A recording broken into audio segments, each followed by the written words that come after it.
안녕하세요. 오늘 강좌를 맡게 된 문호주 목사입니다. 반갑습니다. 우리 옆 사람과 함께 인사합시다. 잘 오셨습니다. 제가 지난주에 인도네시아 선교를 갔다 오면서 목을 너무 많이 써서 목소리를 제가 크게 할 수 없어요. 그래서 혹시 조금만 더 키워주실 수 있으면 감사하겠습니다.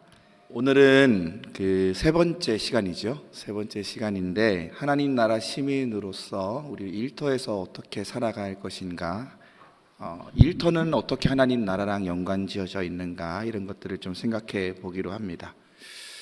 근데 강의를 시작하면서 제가 한 가지 말씀드리는 건 우리의 예배는 교회 예배로 끝나지 않는다라는 거죠. 삶의 예배라는 말이 있죠. 삶의 예배가 가장 치열하게 이루어지는 곳 중 하나가 어디냐면 가정이고요.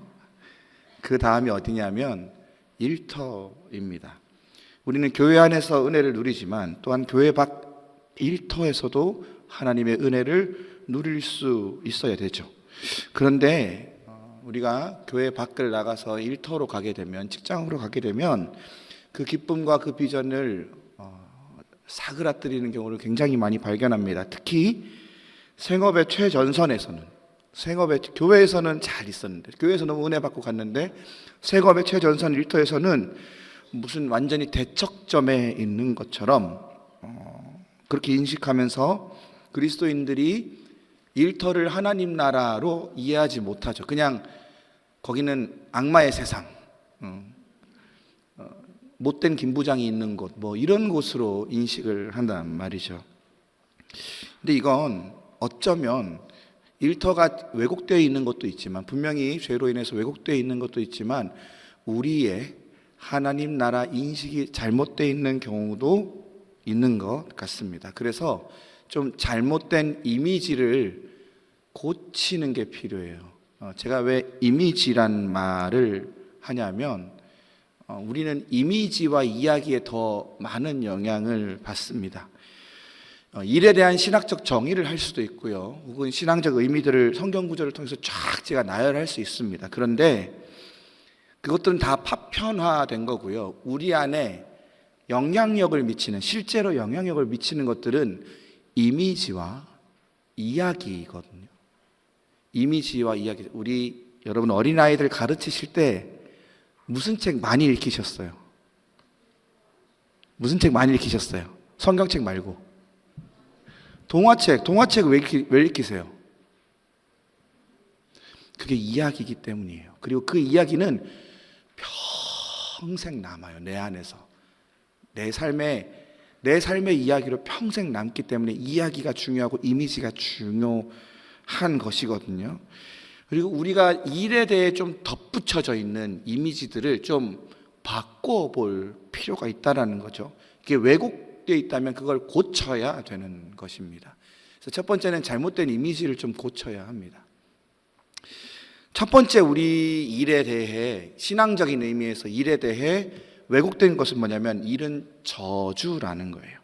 일에 대한 가장 오래되고 강력한 왜곡된 이미지는 바로 일이 저주의 결과라는 겁니다. 인간이 죄로 원죄를 지었고, 아담과 하와가 하나님 나라 그 에덴 동산에서 죄를 지었고, 창세기 3장에서 어떻게 하죠? 그것에 대한 벌로 하나님이 뭐라 그러시죠? 너가 피땀 흘려서 일을 해야 땅의 소산을 먹고 살 거야. 일이 가지는 어려움과 고통에 대한 설명일 수 있습니다.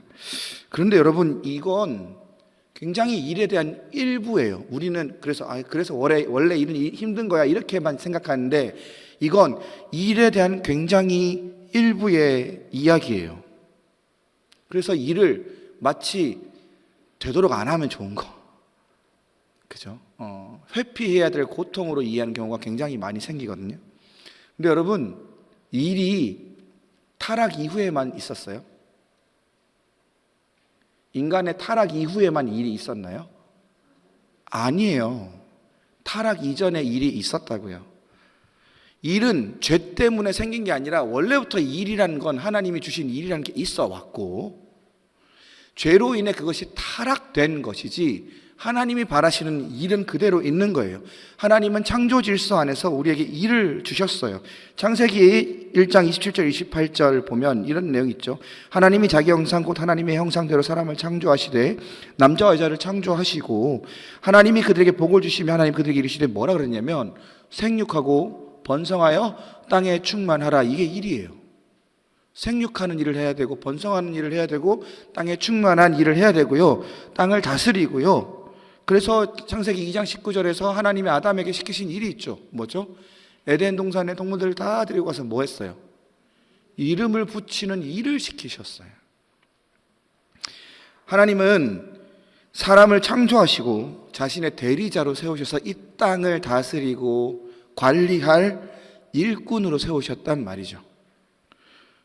이것은 일이라는 게 타락 이후에 힘들고 고통스럽고 수고해야 되고 피땀 흘려야 되는 그 부정적 이미지뿐 아니라 그 원래 이전에는 아주 선하고 아름답고 하나님 보시기에 좋은 것들의 의미가 있었다라는 거죠. 타락 이전의 일은 분명히 축복이고 소명이었습니다. 우리가 이걸 기억해야 돼요. 그러면 바뀐 건 있어요. 타락 이후에 바뀐 게 뭐냐면 인간이 타락 이후에 일의 조건이 바뀌었죠. 원래는 하나님께서 무한히 공급하시던 그 동산에서 충분히 누리면서 뭘 하면 됐죠? 이름을 붙이면 됐어요. 근데 지금은 내가 뭘 먹기 위해서는 어떻게 해야 돼요? 힘써 일을 해야 되는 거죠. 일의 조건이 바뀌었어요. 일의 조건이 바뀌었고 그리고 일의 본질도 조금 바뀌었죠. 원래는 하나님의 통치를 대리하는 일이었는데 이제는 우린 일을 하면서 뭘 하냐면 자연과 싸워내야 돼요. 왜냐하면 자연이 우리에게 항상 좋은 것만 주지는 않기 때문이죠. 그런데 우리의 태도는 이 일을 통해서도 하나님께서 우리에게 선한 걸 주실 수 있다는 걸 인식해야 하는 겁니다. 왜곡된 일에 대한 의미를 좀 고쳐 나가야 되는 거죠. 두 번째, 왜곡된 일에 대한 이미지는 뭐가 있냐면 하나님은 어디서 일하세요? 하나님은 어디서 일하세요? 하나님 어디서 일하세요? 잘 안 들립니다. 크게 얘기해 주세요. 하나님 어디서 일하세요? 다 똑같은 얘기 하시는 거 맞죠? 하나님은 교회에서만 일하신다라는 암묵적 동의가 있어요. 저는 이걸 암묵적이라고 표현할게요. 이렇게 얘기할까요? 하나님의 일은 어디에 있나요? 여러분 하나님이 일을 한다고 하면서 어디에 계시나요? 주로 교회에 계시죠. 교회에서 일을 하나님의 일을 생각하고 밖에서 우리가 직장생활하는 건 뭐라 그래요? 뭐라고 얘기하세요? 세상 일이라고 하시잖아요. 이게 이미지고 이야기인데 이게 일터에 대한 이미지를 굉장히 왜곡시키는 거죠. 하나님이 목회, 선교, 예배, 돌봄과 같은 일에 관심을 가지실까요? 안 가지실까요? 가지시지요.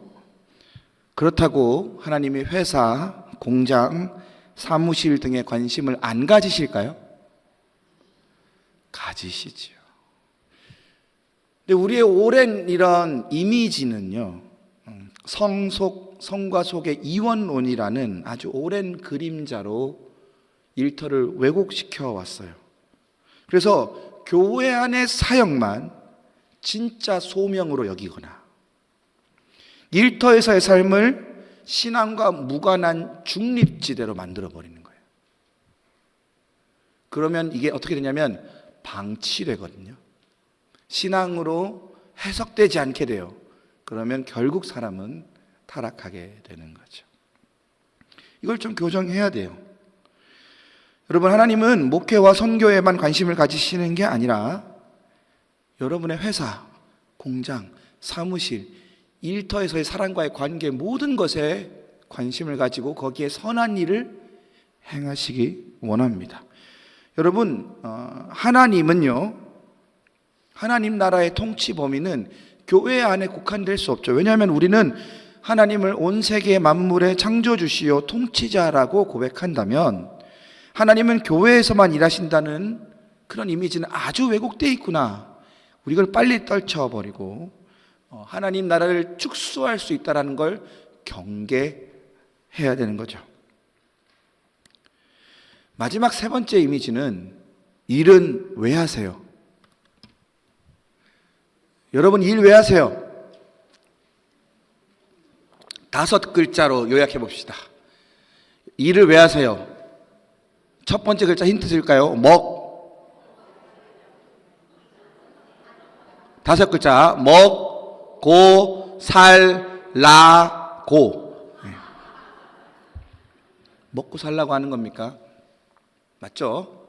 왜냐하면 타락 이후의 일은 우리가 수고해야만 먹을 수 있으니까. 그러면 일은 생계수단일 뿐이냐고요. 일은 생계를 위한 수단, 고통스러운 수단, 하기 싫은 걸 억지로 해내야 먹고 사니까 그런 거냐고요.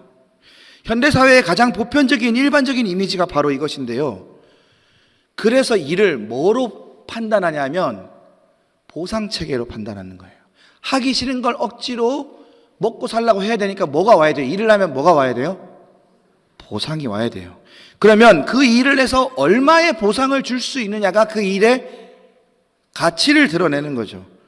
여러분, 그러면 일은 생계수단, 돈을 벌기 위한 수단만입니까? 그렇지 않아요. 그래서 여러분 어떤 오해를 하냐면 요즘 사람들 말 중에 이런 말이 있어요. 워라벨이란 말 들어보셨습니까? 워라벨이 뭐예요? 워킹 라이프 밸런스예요. 워킹은 뭐예요? 일하는 거, 회사 생활. 라이프는 뭐예요? 퇴근하고 내 여가 생활. 이게 라이프예요. 일은 내 라이프예요, 아니에요? 여러분, 일이 내 라이프예요, 아니에요? 라이프죠. 근데 우리는 일은 내 라이프 범주에 넣지 않아요. 이건 뭐냐면 억지로 하는 거야. 워라벨의 밸런스가 있어야 된다고 사람들이 생각하는 거죠. 이러한 일에 대한 이미지는 아주 세속적인 거예요. 그리고 신학적으로 아주 빈약합니다. 여러분, 일의 목적이 오직 보상이라면 이렇게 생각할 수 있죠. 가장 좋은 일은 뭐예요? 돈 많이 주는데 그 전에 뭐가 있어야 돼요? 요즘 사람들 이거 되게 중요해요. 돈 많이 주는 게 중요하지 않아요. 돈만 많이 주는 거 중요하지 않아요. 뭐가 있어야 돼요? 네? 적게 일하고. 그렇죠? 하루에 1시간만 일하고 돈 많이 벌면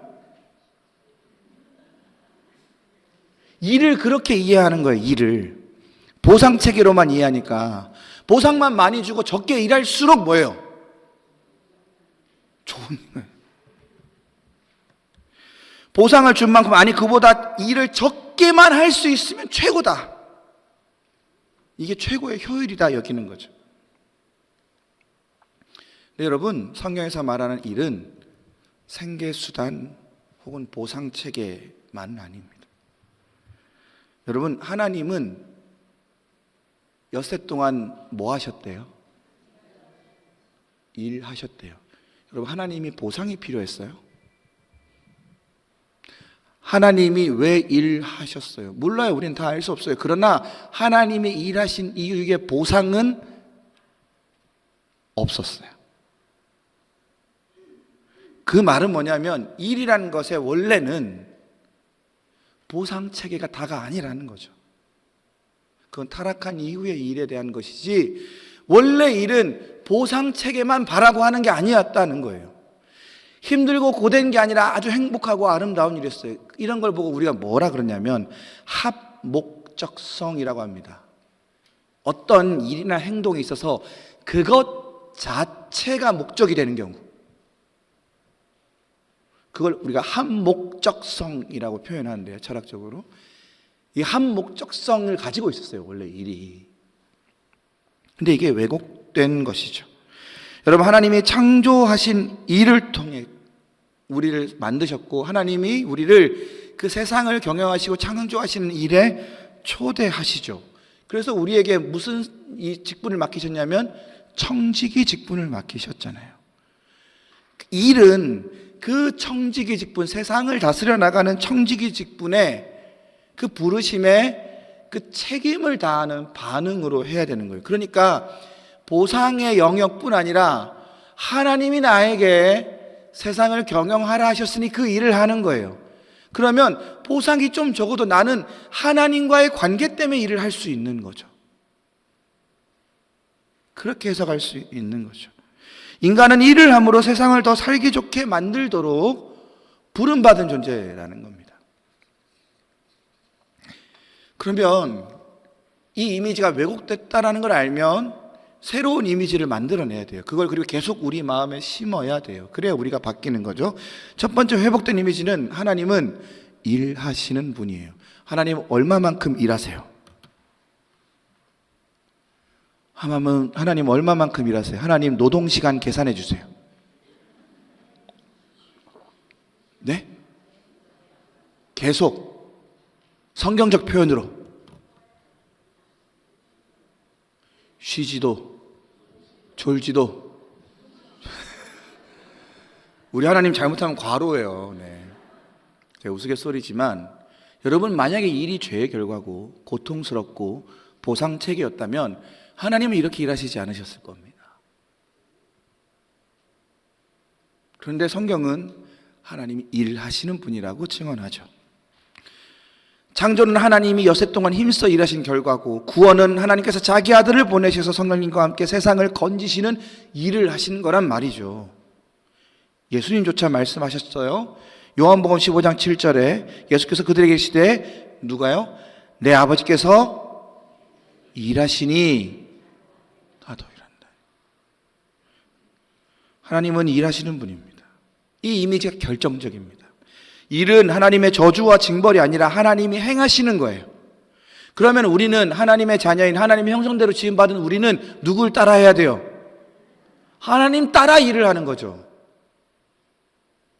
하나님 따라 일을 하는 겁니다. 그렇기 때문에 하나님의 다스림과 그 통치와 무관할 수 없습니다.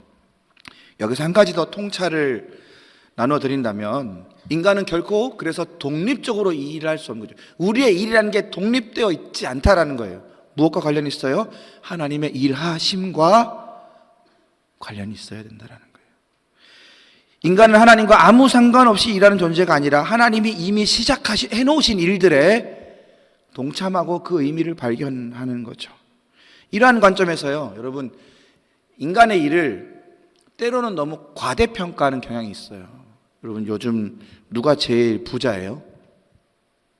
전 세계에서 제일 부자 일론 머스크인가요? 대단해요? 대단합니까? 너무 대단하죠. 제가 이집트 여행을 한번 가본 적이 있는데요, 거기 가보면은, 카이로에 가면 뭐가 있어요? 피라미드가 있고, 룩소르 가면 이렇게 왕가의 무덤도 있고 그래요. 피라미드 딱 가면 딱 생각이 들어요. 무슨 생각이 드는지 아세요? 아, 바로가 하나님한테 반항할 만했구나. 피라미드를 보면요, 와, 내가 사람이 아닐 것 같아요. 그걸 지어놓으면. 그런데 인간의 일은 그렇게 과대평가되면 돼요? 안 돼요? 안 돼요. 그건 인간의 자신이 이뤄놓은 일과 결과들을 과대평가하는 거죠. 우리는 이걸 뭐라고 표현하냐면 우상화라고 합니다. 우리는 우리 인간의 일을 우상화시키면 안 돼요.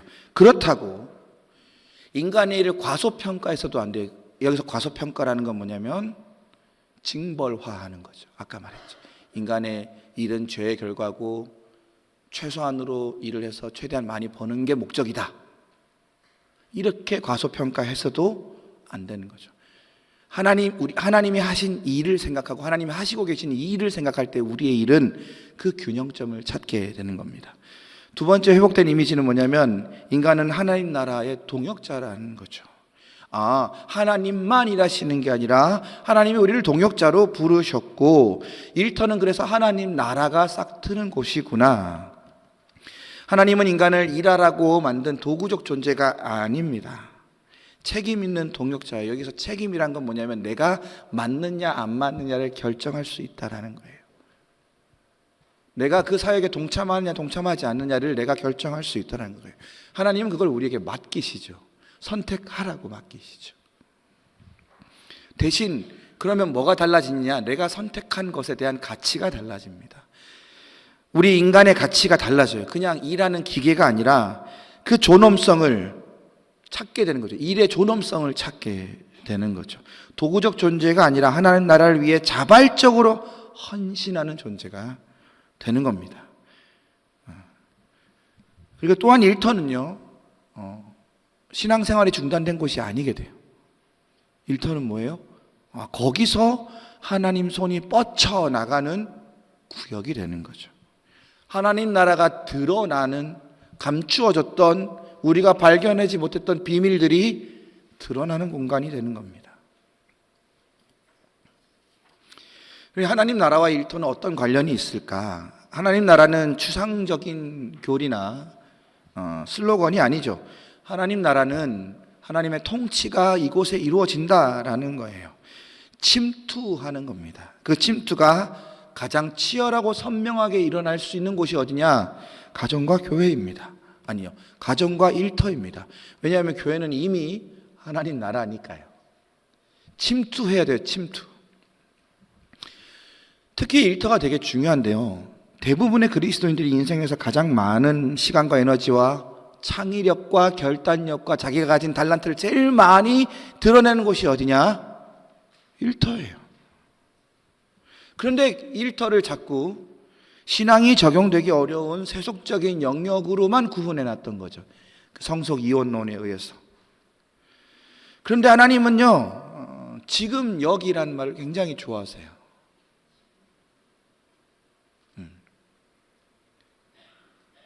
이런 분들 계세요. 내가 왕년에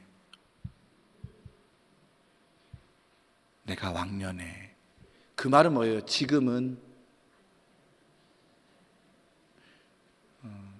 하나님은 과거를 좋아하실까요? 지금을 좋아하실까요? 좀 크게요. 제가 실은 목이 상해서 제가 이거를 들고 갈게요. 그래도 괜찮을까요? 네, 죄송합니다. 지금 여기를 굉장히 좋아하세요. 그러면 내가 지금 있는 곳에서 하나님의 하나님됨을 드러내고 내가 하나님의 사람임을 드러내는 게 중요한데, 만약 내가 일터에 있다면 일터에서도 그렇게 해야 되는 거죠. 여러분, 그런데 이 하나님 나라는 하나님의 주도권으로 인간의 책임 있는 헌신으로 이루어진다고 했어요.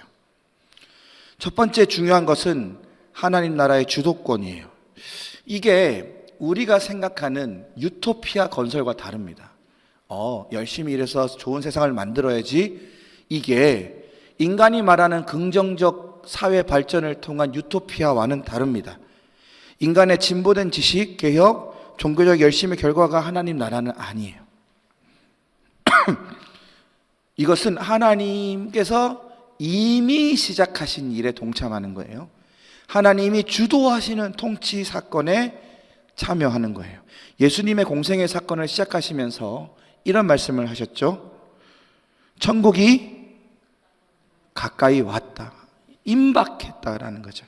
이 말은 하나님 나라가 인간적 시작점이 아니라 하나님 주도의, 하나님이 시작하신 하나님의 의지와 결정과 행동에 의해 이 땅에 도래 있음을 시사하는 겁니다. 이 점에서 하나님 나라는 분명히 은혜의 영역이에요. 인간이 이 나라와 이 땅을 잘 먹고 잘 살게 하기 위해 도입하는 노력의 결과는 아니라는 걸 기억해야 됩니다. 이게 소위 말하는 사회주의적 발전 이론과 다른 거예요. 사회주의적 발전 이론과 다른 건 이런 부분입니다. 하나님의 주도권입니다. 그리고 두 번째로 우리가 좀 교정해야 될 게 있는데, 하나님 나라는 장소가 아니라 통치입니다. 우리는 하나님 나라 개념을 오랫동안 영역, 장소, 영토의 의미로 이해해 왔어요. 그래서 정말 안타깝게도 우리의 기독교 역사 가운데 오점들이 있었죠. 어떤 게 있었죠? 십자군 전쟁, 이런 것들이 있었고, 또 영역을 확장시킨다는 이유로 우리가 제국주의 선교를 그죠? 제국주의 침탈을 하는데 거기에 선교지가 갔어요. 여러분 이게 굉장히 묘해요. 아시아권에서 제일 기독교가 흥왕한 나라가 어디입니까? 제일 흥왕한 나라가 어디예요? 한국이죠. 왜 그랬을까 생각해 보셨어요? 제국주의 침탈 국가와 선교의 국가가 달랐어요. 다른 나라들은 다 그 서양 열강들이 침공하면서, 특히 중국 같은 경우에 침공하면서 선교사들이 왔잖아요. 우리나라는 침공은 누가 했어요? 일본이 했고, 선교는 누가 했어요? 미국이나 뭐 호주나 영국이나 다른 그 서방 국가들이 했었잖아요. 그 주체가 달랐다는 게 굉장히 중요한 역사적 초점이었던 거죠. 이러한 그 제국주의나 혹은 십자군 전쟁 같은 이런 역사적 반성과 더불어서 그럼 하나님 나라는 뭐냐? 하나님 나라 확장은 뭐냐? 통치라는 개념이 도입됩니다. 다스림인 거죠. 하나님 나라는 특정한 시공간이 아니라 하나님이 왕으로 다스리시는 곳, 그 활동 자체를 얘기하는 거죠. 그러니까 가정, 교회만이 아니라 가정, 사회 모든 곳에서 하나님이 하나님의 일하심을 드러내고 주권이 드러나면 뭐예요? 하나님 나라인 거죠. 우리 첫 시간에 이미와 아직의 관계를 들어보셨을 거예요. 하나님 나라 굉장히 중요한 개념인데 예수님을 통해 시작된 하나님 나라는 시작됐습니다. 그죠? 그런데 완성은 언제 돼요? 재림 때 오시죠. 네. 그러면 이 시작부터 완성까지는 뭐예요? 확장의 시기인 거죠. 그죠? 하나님 나라의 통치는 가정, 사회, 정치, 경제, 문화 그리고 일터 속으로 침투하고 있는 거죠. 하나님이 왕이시라면 그 통치는 인간의 모든 삶의 영역에 드러나게 됩니다. 그러면 대신에 하나님 나라가 항상 좋은 거냐? 좋은 거지만 위기이기도 합니다. 하나님 나라가 임하기 시작했다는 건 위로와 희망만 말하는 게 아니라 하나님 나라의 도래는 기존 나라와의 갈등과 긴장 관계를 만들어요. 이건 제가 좀 뒤에서 더 얘기할게요. 이걸 일터로 좁혀볼까요? 일터에서 하나님 나라가 도래한다는 건 이전에 이 영역을 다스리던 논리가 있죠. 효율성, 성과, 경쟁. 이 기준과 하나님 나라의 기준이 충돌할 수 있다, 없다? 있다라는 거죠. 우리가 그래서 하나님의 주도권을, 하나님 나라의 주도권을 인정하는 순간 우리는 필연적으로 충돌할 수 있다라는 거예요. 그래서 이게 굉장히 성가셔요. 그리스도인들이 일할 때 굉장히 성가셔요. 그 부분은 제가 뒤에 가서 더 나누도록 하겠습니다. 그럼 하나님의 주도권으로만 하나님 나라가 임하냐? 그건 아니죠. 하나님이 우리를 공동 창조자, 공동 경영자로 부르셨다 그랬잖아요. 하나님의 주도권은 인간을 배제하지 않습니다. 하나님은 하나님의 통치의 수행자, 동역자, 참여자로 인간을 부르십니다. 물론 그 부르심에 응답하는 건 누구의 책임이에요? 우리예요. 하나님이 이렇게 손 내미셨는데 손 잡아야 되는 건 누구예요? 우리예요. 우리가 결단하는 거죠. 대신 책임은 누가 져야 돼요? 욕심이 많으셔요. 여러분, 우리가 책임도 질 줄 알아야 되는 거예요. 물론 하나님이 책임지십니다. 왜냐하면 주도권은 하나님께 있기 때문에. 그러나 우리가 결정했다라는 그 책임은 우리에게 필요한 겁니다. 이 초대는 특별한 사명자, 목회자 혹은 무슨 권사님, 장로님 이런 직분자들에게만 요청되는 게 아니죠. 이건 예수님을, 하나님을 왕으로 모신 모든 그분의 백성들에게 적용되는 것입니다. 그러면 우리의 회개라는 건, 회개가 뭐죠? 회개가 뭐예요? 굉장히 중요한 거 잘 알고 계시네요. 죄를 고하는 게 아닙니다. 돌이키는 방향의 턴이죠. 회개는 개인의 도덕적 개선이나 종교적 결단으로 제한되어서는 안 되죠. 회개는 전환이거든요. 방향을 바꾸는 거죠. 이것은 일시적인 전향이 아니라 영속적인 전환이죠. 기존의 가치체계가 재구성돼야 돼요.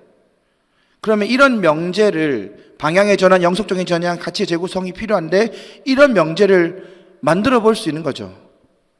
어떤 거에서요? 세상의 논리에서 뭐예요? 더 좋은 일이 뭐예요?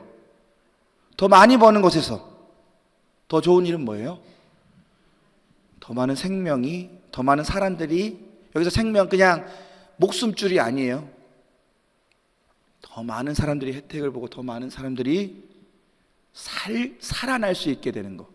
이게 더 좋은 일이라는 거죠.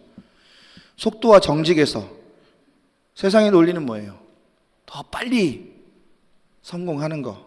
근데 거기서 더 정직하게 서 있을 수 있는 거. 더 강해지는 게 세상의 논리죠. 그것보다 더 신뢰할 수 있는 존재가 되는 거. 이런 것들이 충돌할 수 있죠.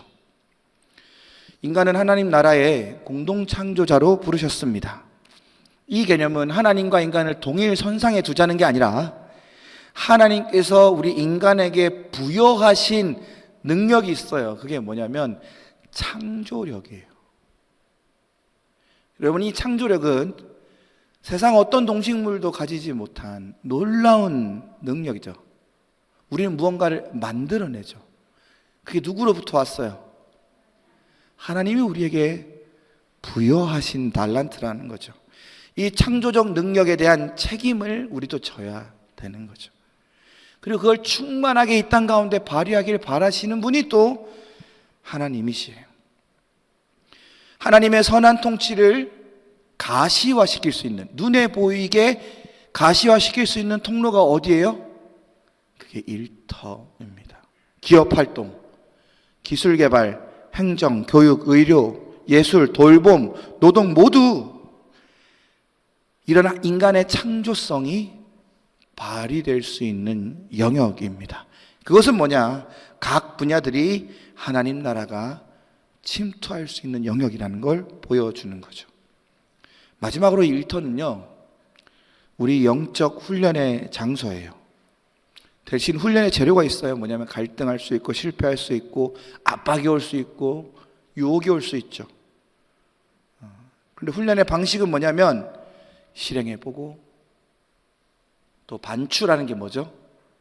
뒤돌아서 곰곰이 생각해보고 고쳐보고 또 다시 실행해보고 고쳐보고 실행해보고 고쳐보고 이걸 계속 해보는 거예요. 이 사이클을 해가면 해갈수록 일터는 우리 신앙의 깊이를 더해가는 곳이 되는 거예요. 그 훈련의 결과는 뭐냐면 하나님 나라의 가치가 단기간으로 보면 실패할 수 있는데 장기간으로 보면 계속 축적될 수 있다는 거예요. 여러분, 하나님 나라를 예수님이 가시적으로 보여주셨어요. 하나님의 가시적 존재가 누구였죠? 예수님이죠. 하나님의 가시적 존재가 예수님이었으니까 예수님이 어떻게 일하셨는지를 보면 돼요. 공생애는 뭐였어요?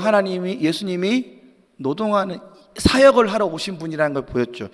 일터 신학의 대가 예수님, 폴 스티븐스라는 사람은 이렇게 표현해요. 예수님은 노동하는 왕으로 오셨다 그래요. 실제 예수님은요, 귀족 가문이 아니라, 여기서 귀족 가문이라고 제가 표현한 건 아무 일도 안 해도 되는 사람들이 아니라 뭐로 오셨죠? 목수의 아들로 오셨어요. 그럼 예수님 공생애 시작 전에 뭐 하셨을까요? 목수 일 하셨을 거예요. 그리고 예수님 공생애 시작하고 나서 무슨 일을 하셨어요? 가르치시고 고치시고 선포하시고 회복시키시고 이 모든 일들을 하셨다라는 거죠. 이건 우연이 아닙니다.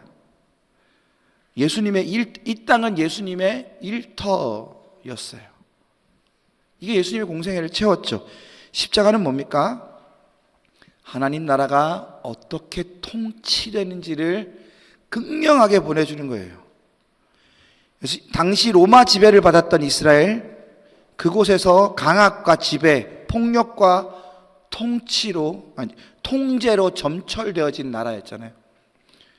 그러나 거기서 하나님 나라를 시작하신 예수님은 강압과 지배가 아닌 섬김과 자기 내어줌, 그래서 십자가를 지는 방식으로 하나님 나라를 보여주십니다.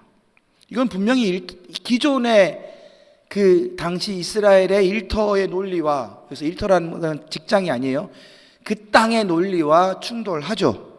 경쟁성과 권력의 중심 구조에 있었던 예수님이 아니었잖아요.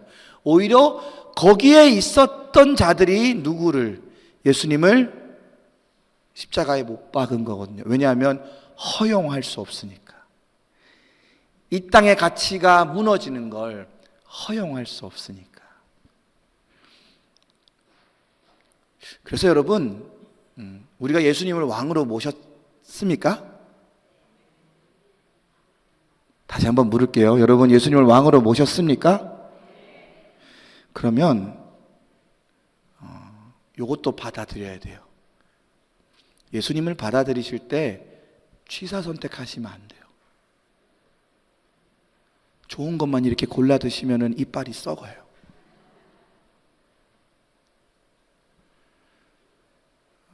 예수님을 왕으로 모셨으면 예수님의 십자가도 내 것이 돼야죠. 그 뒤에 가서 더 얘기할게요.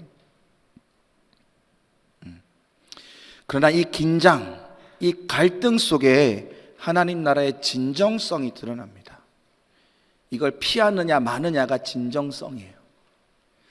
그리고 부활은 우리 일터의 궁극적인 소망입니다.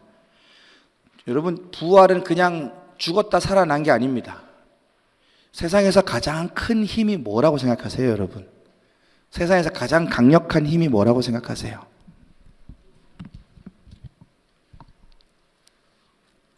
세상에서 제일 힘센 게 뭐라고 생각하세요?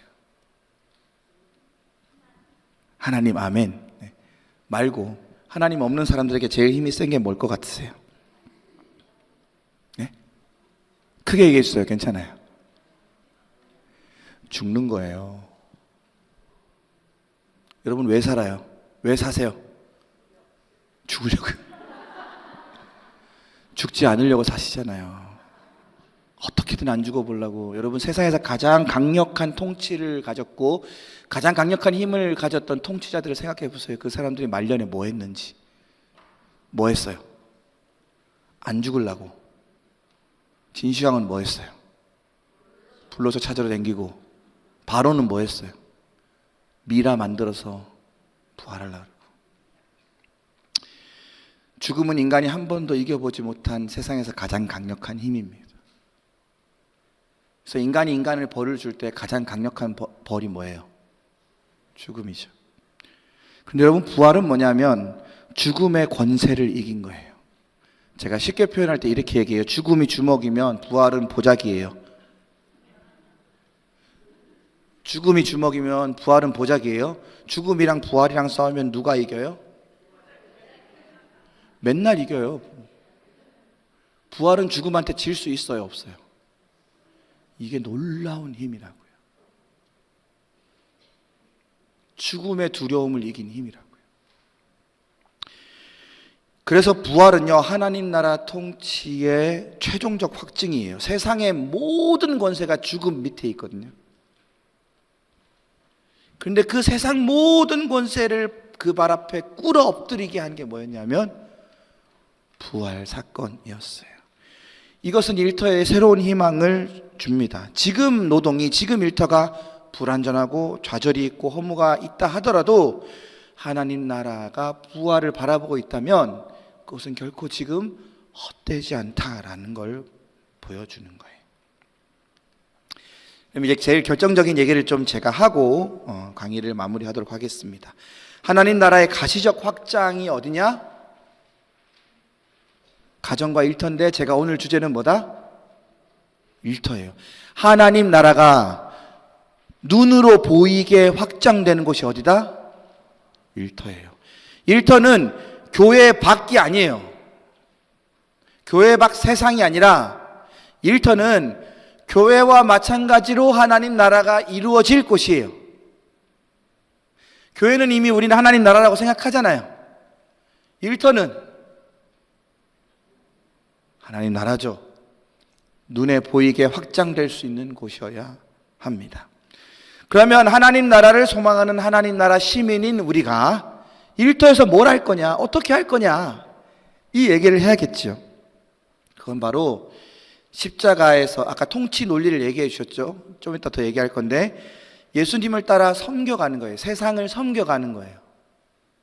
일해서 돈 버는 게 목적이 아니라 일을 해서 이 땅을 섬겨가는 거예요. 그 섬김은 단순히 친절을 베풀거나 도덕적 이타심을 보이는 행동이 아닙니다. 그건 하나님 나라의 통치 방식을 구현하는 거예요. 작동시키는 거예요. 그리고 일터는 그 섬김이 가장 불꽃 튀게 일어나요. 왜냐하면 거기서 섬기면 죽을 것 같거든요. 일터를 하나님 나라 섬김의 현장으로 이해할 때 섬김의 대상과 방식과 분명한 한계와 긴장이 드러납니다. 이 내용을 좀 살펴보겠습니다. 그러면 섬김의 내용은 뭐냐? 하나님 나라의 통치 방식이 아까 뭐라 그랬죠? 섬김이라 그랬어요. 이게 우리가 일터에서 궁극적으로 추구해야 될 것이에요. 하나님 나라의 통치는 섬김의 통치였어요. 하나님 나라를 이해할 때 가장 근본적인 패러다임의 변화는 통치 방식의 변화예요. 어떻게 섬김이 통치 방식이 됩니까? 그죠? 통치는 뭐예요, 여러분? 다스리는 거잖아요. 그게 어떻게 섬김이 돼요? 그럼 정반대 개념이 아닌가요? 이건 세상 왕국에서, 세상 나라에서, 우리가 살고 있는 사회에서 통치라는 것이 마치 이걸 의미했기 때문이죠. 지배력, 통제력, 강제력을 의미했기 때문이에요. 이미 우리에게 통치라는 게 잘못된 이미지로 박혀져 있잖아요. 그래서 우리는 실은 통치라는 말을 안 좋아해요. 교회에서나 하나님이 우리의 통치자이십니다 좋아하지, 세상 나가보세요. 누가 우리 보고 통치자라 그래요? 안 좋아해요. 누가 나를 다스려요? 내가 나를 다스릴 뿐이에요. 그러나 하나님 나라 통치는 전혀 다르게 시작되죠. 굉장히 중요한 말씀이 있습니다. 이 말씀 여러분이 한번 꼭 읽어주셨으면 좋겠어요. 한번 읽어보십시오. 시작.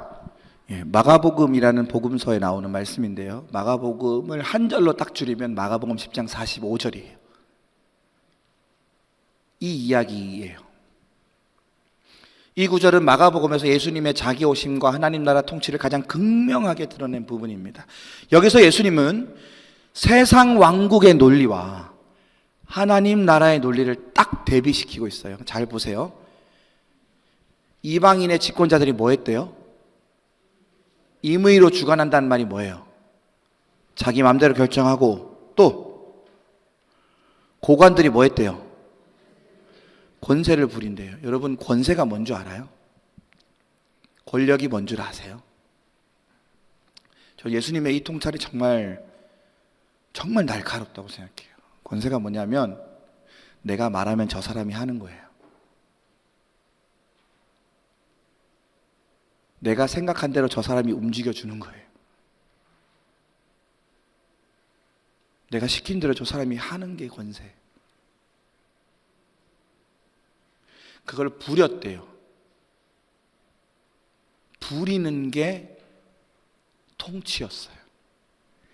그런데 예수님이 그들이라고 표현했죠. 그들의 반대는 뭐예요? 너희는. 딱 예수님 끊으셨어요. 그들은 그렇게 살 거야. 그런데 너희는 어떻게 살아야 돼? 섬겨라. 섬기는 자가 되라. 임의로 주관하고 권세를 부리는 방식으로 통치하지 말고 섬기라라는 거예요. 그리고 누가 섬기러 왔대요? 예수님이 섬기러 오셨죠? 혹시 여기 예수님보다 권세 높으신 분 계십니까? 우스갯소리입니까, 제가? 예수님이 섬기러 오셨는데 왜 우리는 섬기면 안 돼요? 예수님이 섬기러 오셨으면 왜 우리는 자꾸 권세를 부리려고 해요? 예수님 섬기러 오셨으면 우린 더 섬겨야지. 이게 하나님 나라의 작동 방식이었습니다. 그래서 섬김은요, 선택이 아니라 부르심, 소명의 핵심 사항이에요. 하나님 나라에 들어오기로 작정한 사람은 모두 하나님 나라의 통치 논리를 따라야 되는데, 그 통치 논리가 뭐냐? 섬김이라는 거예요. 그래서 섬김은 개인적인 친절을 넘어서서 의사결정, 리더십, 조직 문화, 정책과 시스템 속에서도 구현돼야 돼요. 그러면 어떻게, 누구를 섬길 거냐가 중요하죠. 하나님 나라를 어떻게 이룰 거냐는 섬김으로 이루는 건데, 그럼 누구를 섬기느냐? 대상이 중요하죠. 첫 번째는 누구를 섬기느냐?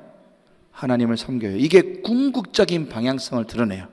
일터에서 하나님 나라를 이룬다는 건 무엇보다도 하나님을 섬긴다는 것에서 출발합니다. 이건 여러분, 일터에서 하나님 섬긴다는 건 뭐예요? 일터에서 시작할 때 기도하는 거 말하는 거예요. 신우회 되게 좋은 겁니다. 신우회 활동을 말하는 거예요? 아니에요. 오히려 내가 일터에서 하는 모든 일 전체가 하나님과 관련 지어지는 거예요. 우리는 일터에서 이런 질문을 해봐야 돼요. 어떤 질문이냐면, 나는 왜 이 일을 하지? 누구 좋으라고 하지? 일이 힘들고 어려울 수 있는데 누구 좋으라고 이 일을 합니까? 고객님 좋으라고, 또 우리 부장님 좋으라고, 사장님 좋으라고, 아니면 집에 있는 가족 좋으라고, 다 중요한 이유죠. 그러나 하나님이 기뻐하실 그 일을 하는 거죠. 그게 궁극적 방향성을 설정해요. 내 일을 그 하나님과 관련 짓지 못하면 전부 보상체계로 전락돼 버립니다. 두 번째, 이웃을 섬겨요. 일터에서 섬김의 대상은 이웃이에요. 여기서 이웃은 뭐냐면 동료가 될 수도 있고요, 고객이 될 수도 있고, 사회가 될 수도 있어요. 일터에서 하나님 나라를 일구는 섬김은 일터에서 만나는, 마주하는 사람들 속에서 구체화되겠죠. 일터에서 이웃은 불특정 다수가 아니라 아주 구체적인 얼굴을 한 사람들이에요. 동료들, 직원들, 상사와 부하, 고객, 이용자들, 그리고 그 일에 영향을 받는 모든 사회가 우리 일터에서의 섬김의 대상입니다. 그래서 중요한 건, 이 중요한 방향성이 있는데 뭐냐면 수단이 아니라 목적으로 대하는 거예요. 마지막으로 공동선을 섬깁니다. 마지막으로 일터에서 하나님 나라를 일구는 것은 단지 개인적 차원에 국한되지 않습니다. 일터에서의 섬김은 공동선을 추구하는 사회적 책임을 포함해요. 여기서 우리의 딜레마가 발생하죠. 세속적인 왕국, 세상에서는 합법적일 수 있는데요, 하나님 나라에서는 어울리지 않는 게 있을 수 있습니다. 그리스도인에게 하나님 나라 섬김은 그래서 세상법의 최소 기준을 맞추는 것으로 만족할 수 없습니다. 이렇게 합리화될 수 없어요. 야, 불법은 아니잖아. 이렇게 합리화될 수 없어요. 공동선의 관점에서 볼 때 이렇게 생각할 수 있어요. 이거 하나님 보시기에 옳은 거야? 이걸 생각할 수 있어야 돼요. 그럼 구체적으로 어떤 방식으로 하나님 나라를 섬기느냐? 첫 번째, 일 자체를 좀 탁월하게 해야 돼요.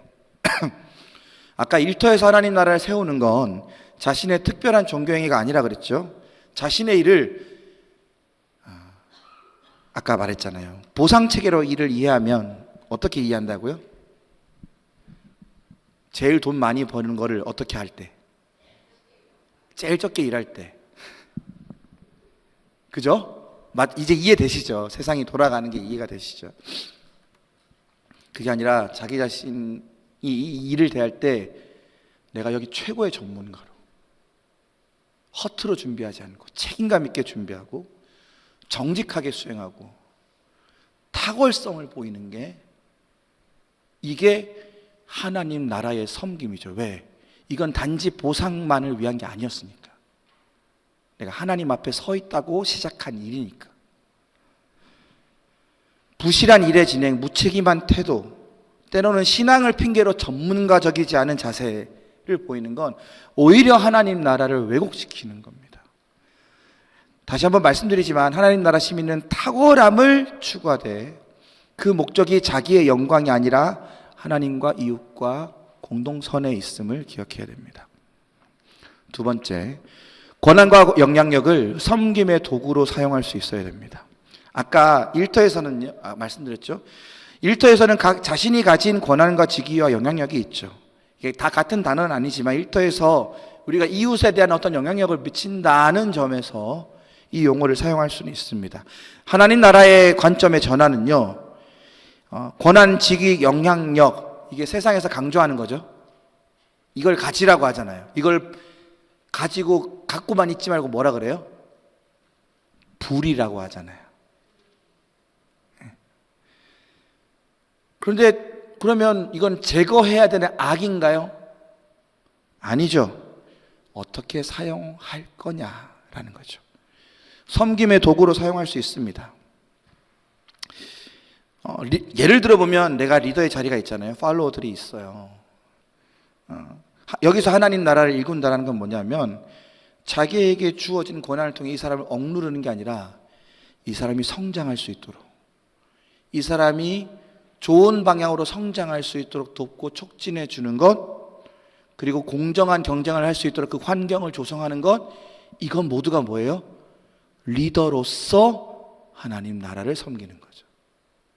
일터에서.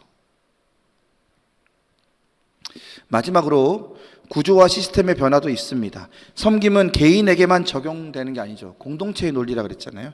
일터의 구조와 시스템에 대한 새로운 관점을 제시할 수도 있습니다. 제가 이걸 주로 표현할 때 착한 해적의 비유를 들어요. 해적 중에 착한 사람이 있어요, 없어요? 가정을 해봅시다. 해적선에 가장 착한 해적이 있어요. 이 사람은 옆에서 누가 어려운 일을 하면 어떻게 해요?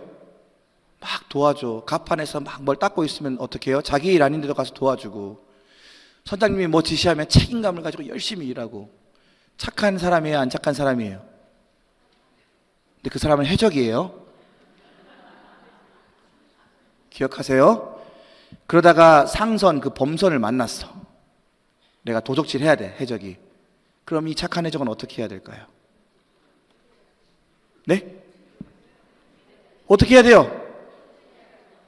네? 착해. 착한데 해적이야. 이 착한 해적의 딜레마라는 거, 이게 굉장히 유명한. 기업과 조직과 전문 영역 모두 하나님 나라를 구현해야 될 곳이면, 하나님 나라의 가치가 실현되어야 되는 곳이면 우리는 이 딜레마가 생길 수 있습니다. 일터의 구조와 시스템이 하나님 나라와 어긋날 수가 있어요. 내 개인이 거기서 착할지언정 해적질을 하고 있는 걸 수도 있는 거예요. 해적질을 돕고 있는 걸 수도 있는 거예요. 여러분, 이게 인류 역사에서 없었던 일이 아니에요. 여러분, 영국의 노예제도를 폐지하는 윌버포스와 그 공동체가 있었거든요. 영국이 기독교 국가였어요. 그때 노예제도를 사용하는데 아무 거리낌이 없었어요. 왜냐하면 그 구조와 체계가 그렇게 합법화해졌기 때문이죠. 이걸 신앙인의 관점으로 바꾸기 위해서 수십 년을 노력해왔었어요. 일터와 구조와 시스템이 하나님 나라와 어긋날 때 우리는 개인의 탁월성과 권한 사용에 제한되지 말고 구조와 시스템에 대한 불편한 질문을 던지고 개선을 요구하고 변화를 시도하는 용기도 낼 수 있어야 됩니다. 이게 일터에서 우리가 하나님 나라를 섬기는 중요한 방식 중에 하나입니다. 요거 한 개만 더 하고 끝낼게요. 그런데 제가 이렇게 섬김에 대한 아름다운 내용을 계속 얘기했잖아요. 근데 섬김에 분명한 긴장과 한계가 있어요. 왜냐하면 아직 하나님 나라가 완성되지 않았기 때문에 우리 일터는 거기서 오는 긴장과 한계가 있어요. 첫 번째, 아까 일을 왜 한다 그랬죠? 보상체계를 이해한다 그랬죠. 현대사회가 죄송하지만 섬김은 항상 보상받지 않습니다. 그래서 섬김을 보상받으려고 하시면 큰일 납니다. 나 열심히 섬겼는데 아무도 안 알아줘. 이건 완전히 잘못된 접근입니다.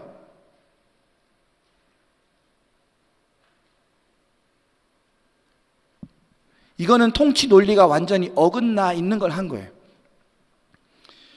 일터에서 하나님 나라를 세우는 섬김은 인정과 보상이 늘 따라오지는 않는다라는 걸 아예 못 바꿔가야 됩니다. 그런데 여러분, 이게 실패는 아닙니다. 실패는 아닌 게 왜냐하면 일터에서의 섬김은 결국 예수 그리스도의 십자가 사건을 바라보게 하기 때문이에요. 예수님이 십자가에서 죽으셨죠? 실패했습니까? 실패했죠. 제자들 옆에 있었어요, 없었어요? 다 도망갔잖아요.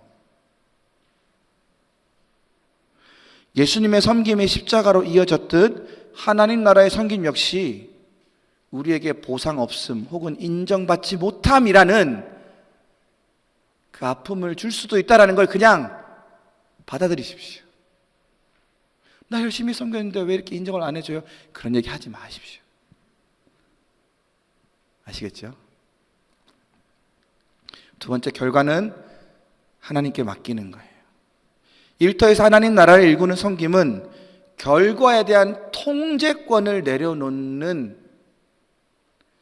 통제권을 하나님 앞에 올려드리는 결단을 요청해요. 그리스도인은요, 성공과 보상을 보장받지 않을지라도 신실해야 합니다. 하나님 그걸 요구하세요. 왜냐하면 하나님이 맞아요. 이제 잘 따라오시네요. 하나님이 신실하시니까 우리가 신실한 거지. 신실한 건 뭐예요? 믿을 만하고 정직하게 수행하는 걸 얘기하잖아요. 성공과 보상 때문에 정직하게 생활하는 게 아닙니다. 우리는 하나님의 신실함을 내 일터에서 이루어 나가는 겁니다. 그리고 그 열매는 하나님의 것이고 우리의 몫은 순종이죠. 마지막으로 교회가 이런 일들을 해줘야 되는데요. 일터의 삶을 좀 지원하는 지원군의 역할이 필요합니다. 교회가 단지 교회 안에 사역만 할 게 아니라 일터의 사람들을 위한 뭔가를 제공해야 돼요. 특히 내 일과 내 일터에 대한 신앙적 해석을 해줄 수 있는 모델들을 계속 얘기해야 돼요. 일은 아까 얘기했잖아요. 징벌의 결과가 아니고 보상체계가 아니라 너가 거기서 하나님의 사람으로 살아가는 방식이야. 이 일들을 계속 떠올리게 해줘야 돼요. 이미지를 자꾸, 왜곡된 이미지를 자꾸 고쳐줘야 되고요. 또 각 개별적 상황이 있잖아요. 여러분, 각 사람이 처한 일터의 상황이 다르잖아요. 거기서 판단을 돕기 위해 좀 분별을 같이 해줘야 되고요. 마지막으로 이게 되게 중요한데, 성공과 자랑만이 아니라 실패와 갈등도 나눌 수 있는 공동체가 필요합니다. 이게 되게 필요해요. 여러분은 잘 하시는지 모르겠지만 페이스북이랑 인스타그램이라는 젊은 친구들이 되게 많이 하는 게 있어요. 거기서 뭐 하는 줄 아세요, 여러분? 젊은 친구들이 자기가 잘하고 있는 걸 올려요. 그럼 거기에 뭐가 올라갈까요? 좋아요가 올라가요. 이 좋아요를 올리기 위해 사람들이 무지 노력합니다. 그건 뭐예요? 성공과 자랑을 계속 들여놓는 거죠. 근데 그 페이스북과 인스타그램에 자기의 실패와 좌절은 절대 올라가지 않아요. 그건 감추는 거죠. 근데 여러분, 성공과 자랑만이 아니라 내가 좀 어려움을 겪었어, 갈등을 겪고 있어도 나눌 수 있는, 그래도 괜찮다라고 얘기해주는 그런 공동체가 교회가 돼야 합니다. 마지막으로 여러분은 세상 속에 하나님의 대사로 살아가시는 겁니다. 이 정체성은 일터에서도 변하지 않습니다. 그래서 여러분은 일터 선교사로 말씀하시기도 합니다. 근데 여러분, 세상은요, 우리의 말보다 우리의 삶의 태도를 볼 겁니다. 내가 어떤 말을 하느냐가 중요한 게 아니라 내가 어떻게 살아가느냐를 볼 거예요. 정직함, 책임감, 타인을 배려하고 존중하는 마음으로 일터에서 살아가 주십시오. 왜냐하면 일터는 굉장히 많은 시간을 사람을 보기 때문이에요. 그리고 섬김으로 권력을 사용하십시오. 그리고 때로 내가 실패하더라도 내가 그 실패를 어떻게 대처하는지 담대한 태도를 가지시면 좋겠습니다. 이 모든 게 강력한 메시지가 될 것입니다. 여러분 기억하십시오. 여러분을 통해 일터에서 하나님 나라를 보게 될 겁니다. 여러분이 하나님 나라의 창문이라는 걸 꼭 기억해 주셨으면 좋겠습니다. 자, 기도하고 오늘 강연 마치도록 하겠습니다. 사랑하는 주님, 하나님께서 일하셨습니다. 그래서 저희도 일합니다. 수고와 보람만을 위해 일하는 것이 아니라 하나님의 일하심의 그 신실함을 따라 우리가 일하게 하여 주옵소서. 그러나 주님, 연약한 인간인지라 우리에게 이 땅의 수고와 보람도 중요하니 일한 만큼 얻어지는 수고와 보람 있는 세상 만들어가게 하여 주옵소서. 하나님 나라가 가시적으로 확장되는 곳으로 일터를 바라보게 하여 주시고 그 일터 가운데 섬김을 통해 하나님 나라를 일궈가는 한 사람 한 사람의 인생 되게 하여 주옵소서. 예수님의 이름으로 기도합니다. 아멘. 강의를 마쳤습니다. 감사합니다.